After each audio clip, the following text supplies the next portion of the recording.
मैं यहाँ पीछे मुड़ने के लिए नहीं आया हूँ, मैं इसके लिए तैयार हूँ। गुरु ने कहा, अगर ऐसा है तो तुम एक काम करो। इस मठ में 500 भिक्षु है। तुम उनके लिए चावल कूटने का काम करो, बस सुबह से शाम तक चावल कूटने का ही काम करो और जब तुम थक जाओ तो सोने चले जाओ। फिर अगली सुबह उठकर चावल को कूटना शुरू कर दो। इसके अलावा कुछ और मत करना, किसी और चीज के बारे में मत सोचना, बस इस रास्ते पर चलते रहना और दोबारा मेरे पास मत आना। जरूरत पड़ने पर मैं खुद तुम्हारे पास आऊंगा। उस लड़के ने गुरु के आदेश का पालन करते हुए चावल कूटना शुरू कर दिया। उस मठ में 500 शिष्य थे। उन सभी को समय समय पर भोजन की आवश्यकता पड़ती थी, इसीलिए वह बहुत जल्दी उठ जाता था और रात को देर तक चावल कूटता रहता था। जब वह थक जाता तो उसी कमरे में सो जाता था जहां वो चावल कूटता था।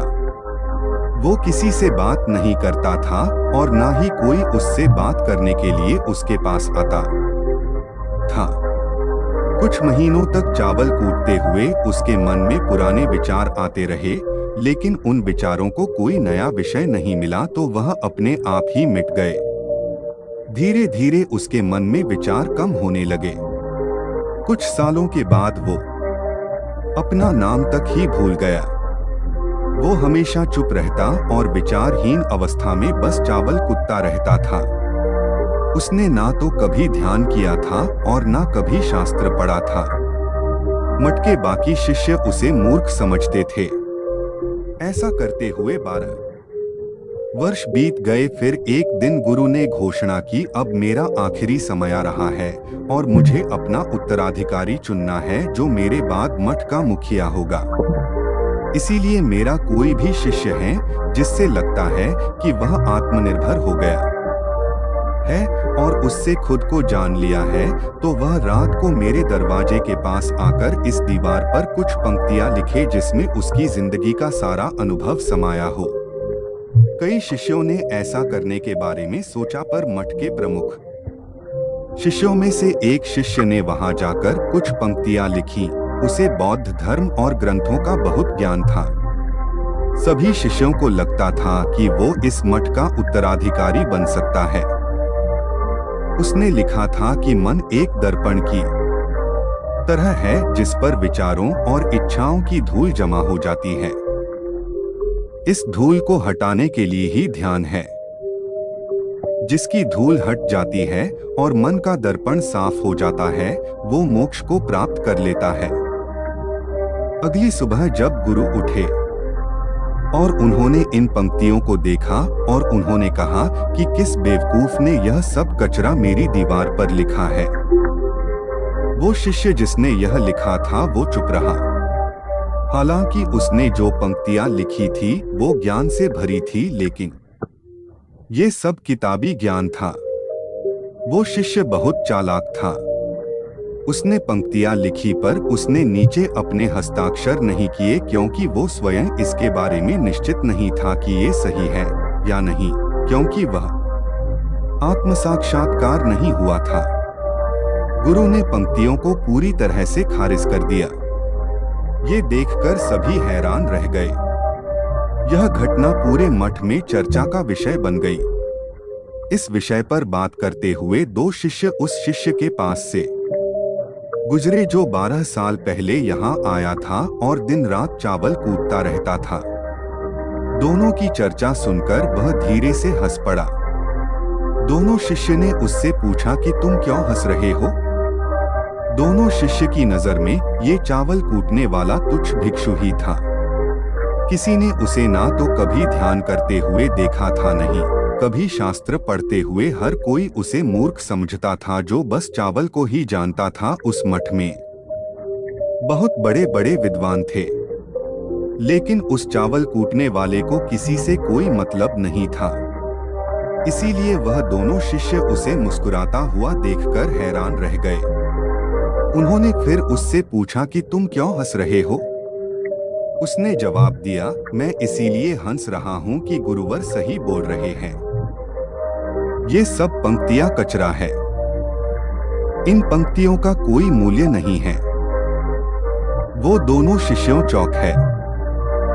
उन्होंने उसे पूछा कि क्या तुम ऐसी पंक्तियां लिख सकते हो जो इससे भी बेहतर हो?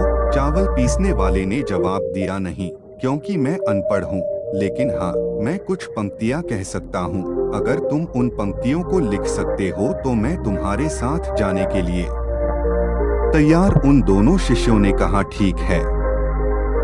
वह गुरु के कमरे के पास गए और चावल कूटने वाले ने कुछ पंक्तियां बोली और दूसरे शिष्य ने उस दीवार पर लिख दिया और उन पंक्तियों के नीचे लिख दिया कि चावल कूटने वाला। Vertical bar. उन्हें लगा कि मास्टर इस पर भी गुस्सा करेंगे। जो पंक्तियां उसने लिखने के लिए कहा था बहुत अद्भुत थी वो पंक्तियां। मन तो बस एक का भ्रम है, ना तो मन है, ना ही मन का कोई दर्पण है, और जब मन ही नहीं है तो धूल कहाँ ठहरेगी। जो ये जानता है वो सच को जान गया। जब गुरु ने ये पंक्तियां देखी, सुबह आधी रात को उठे और चावल कूटने वाले के पास गए। वह सो रहा था। गुरु ने उसे जगाया और कहा कि ये लोग मेरी छड़ी और मेरे वस्त्र ले लो। आज से तुम मेरे उत्तराधिकारी हो, लेकिन इस मठ को छोड़कर कहीं दूर चले जाओ, क्योंकि इस मठ में बहुत सारे विद्वान हैं जो खुद को तुमसे ज्यादा श्रेष्ठ मानते हैं और वो तुम्हें मार देंगे। वो इस बात को बर्दाश्त नहीं कर सकते कि एक साधारण सा चावल कूटने वाला उनसे ज्यादा विद्वान निकला।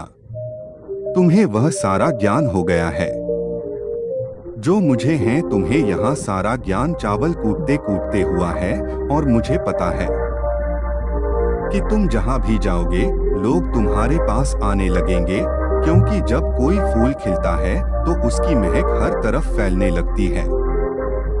उसने अपने गुरु के पैर छुए और रात को ही वहां से चला गया। दोस्तों, अगर हम अपनी जिंदगी में देखें तो पाएंगे कि बहुत से लोग सोचते हैं कि ध्यान केवल एक ही जगह बैठकर आंखें बंद करके ही किया जा सकता है, लेकिन हकीकत में ऐसा नहीं है।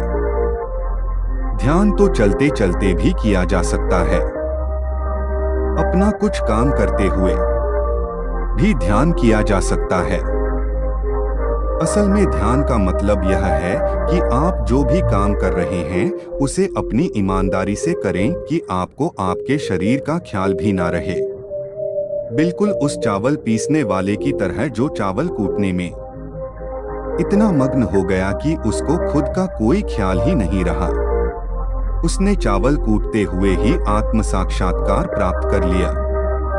हर समय वर्तमान में रहना और कुछ नहीं सोचना मन तब तक ही है जब तक विचार है। जब विचार ही नहीं रहेंगे तो मन भी गायब हो जाएगा। जब मन ही नहीं रहेगा तभी तुम अपने आप को अच्छे से जान पाओगे।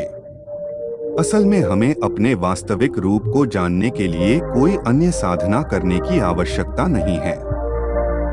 हम जो कुछ भी कर रहे हैं बस उसमें हमें पूरी तरह से खो जाने की जरूरत है। अपने काम में इस कदर से लीन हो जाओ कि आपका काम भी ध्यान बन जाए। सुनते रहिए। धन्यवाद।